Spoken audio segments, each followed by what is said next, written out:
gals, and welcome back to my channel. If you guys are new here, hi, my name is Hillary, and if you are a returning subscriber, then you must be a crazy Hilly, and welcome back. I got a new light this week. It's actually pretty cool. It's like a battery powered thing. I don't know if it's going to be soon, but I'm hoping at some point, logistically, once I have everything worked out, I might be able to do some investigations not inside my house. Out, you know, like going out into the real world and exploring some ghosts that way, but we'll see what happens, right? So other than that, feel free to give a like, subscribe, leave a comment down below if you want to. If there's any merch you want, it is down below, and we're gonna get right in tonight's story. Tonight is going to be the unsolved mystery slash death slash ghost of Tom Thomson.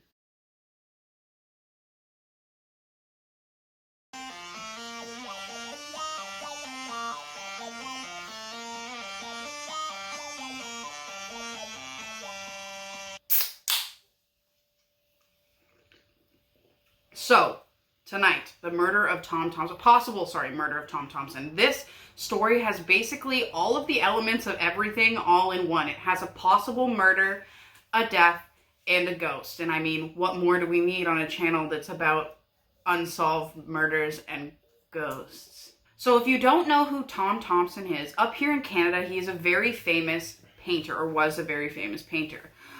We have a group of painters here who were called the Group of Seven, and basically they kind of started everything to what you see or think Canadian art is. I will show you pictures. They would go up north and they would paint the landscape. Although Tom Thomson wasn't officially part of the Group of Seven, these Canadian painters, he actually kind of hung out with them, and he was the one that kind of led them north to the landscape. Like, there was a bunch of places that they used to go, specifically to a park called Algonquin Park, which up here, it's this big giant park with a lot of lakes and trees, and a lot of people fish there, camp there. It's a big place to go for outdoorsy experiences, and that's usually where the painters would go to paint. Although Algonquin Park wasn't the only park, obviously, they went to plenty of others. There was Bon Echo, they went to Port Hope. There was a ton of places where these artists would go to really capture Canadian landscape. And again, I'm going to put in some more pictures throughout, like it could be of Tom Thomson's photos, because he was a very good painter.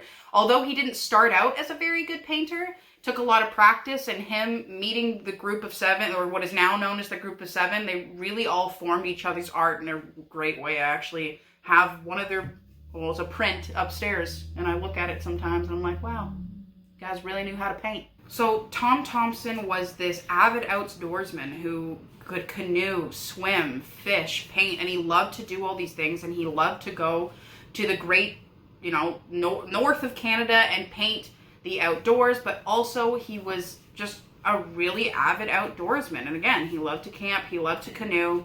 He was born August 5th, 1877, and he died at about 1917 was when he died. The official date of his death is July 8th, 1917, and it was in the summer, and his death was kind of a very mysterious thing. It was basically, he went out on a canoe trip, apparently, and at some point someone found his canoe turned over, and then a few days after that they ended up finding his body. But the way that his body was found, it was kind of recorded that it may have been foul play to some degree, but they don't know. They kind of just wrote it off as he drowned.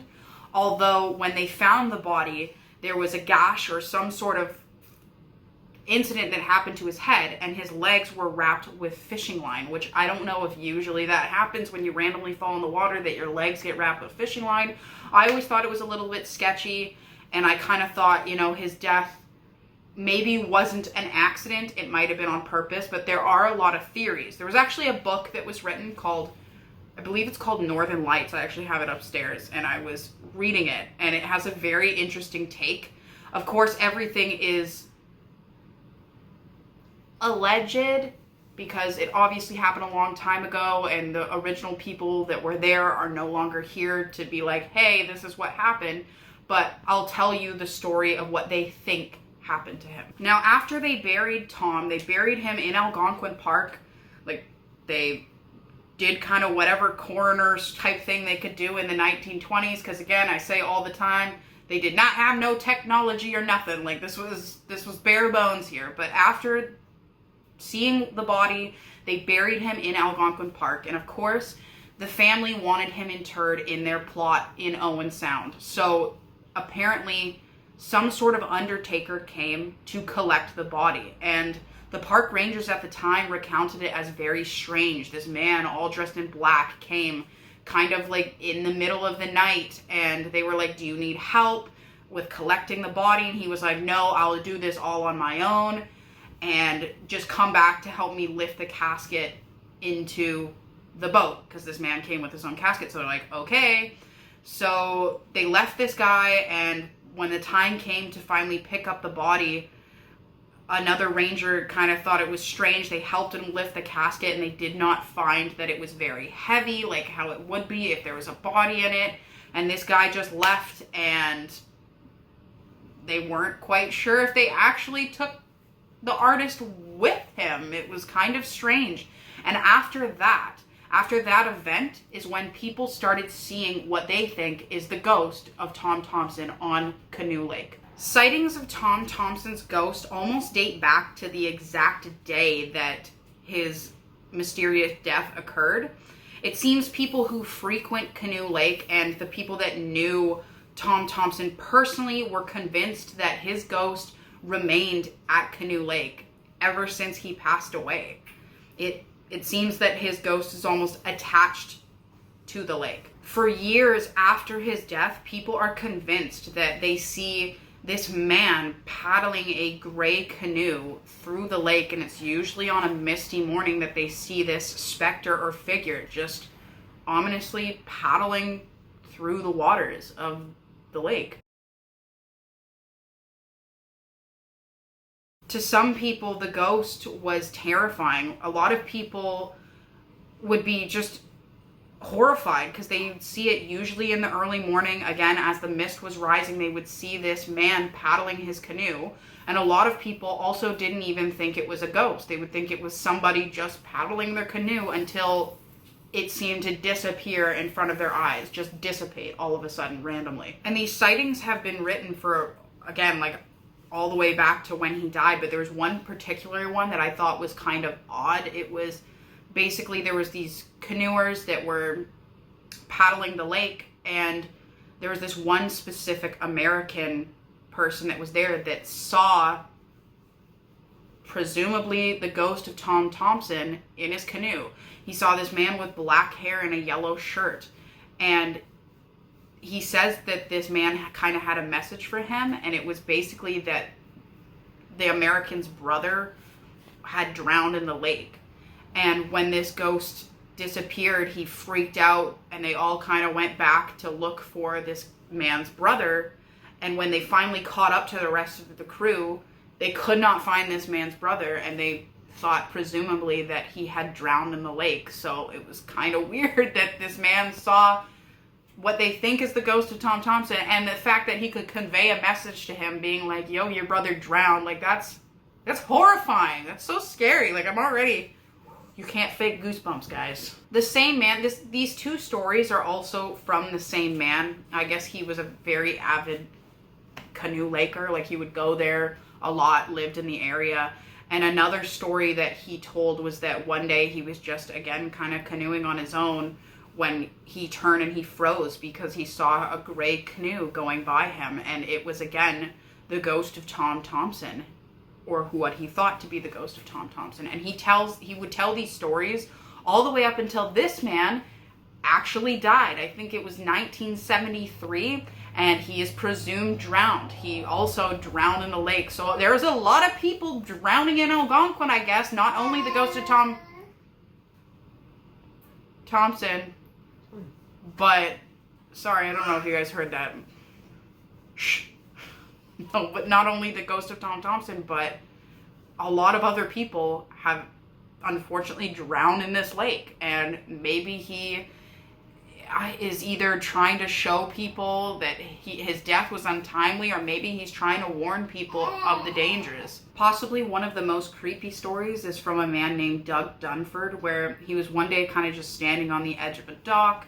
It was very misty, and he happened to have a camera with him, and he thought he heard some noises but didn't see anything, and kind of instinctively brought his camera up and took some photos.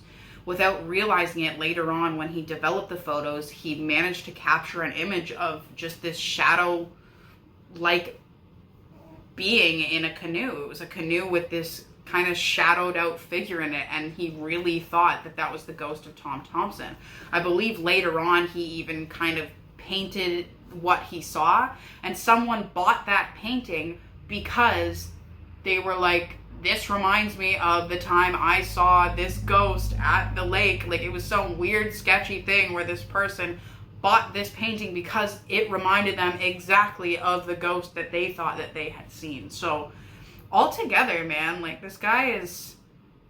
I feel like he's probably haunting the lake. I think I'm gonna have to go to this lake to see if he's really there, but I don't know. Would any of you guys be brave enough to maybe camp in Canoe Lake and see if you could see the ghost of Tom Thomson?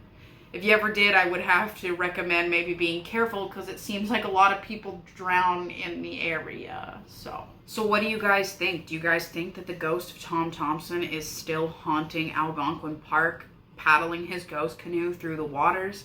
Do you think he was murdered, or do you think he, even though he was an avid outdoorsman, maybe something happened, he just accidentally flipped his canoe and drowned? Regardless, to this day, we still think he is buried on the property of Algonquin Park.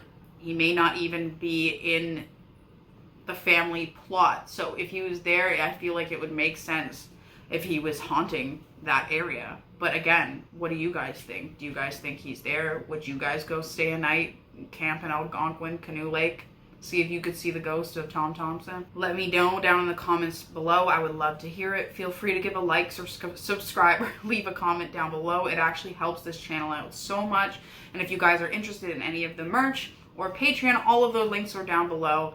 I'll see you guys next time for another one of these creepy stories. Thanks so much for watching. Bye.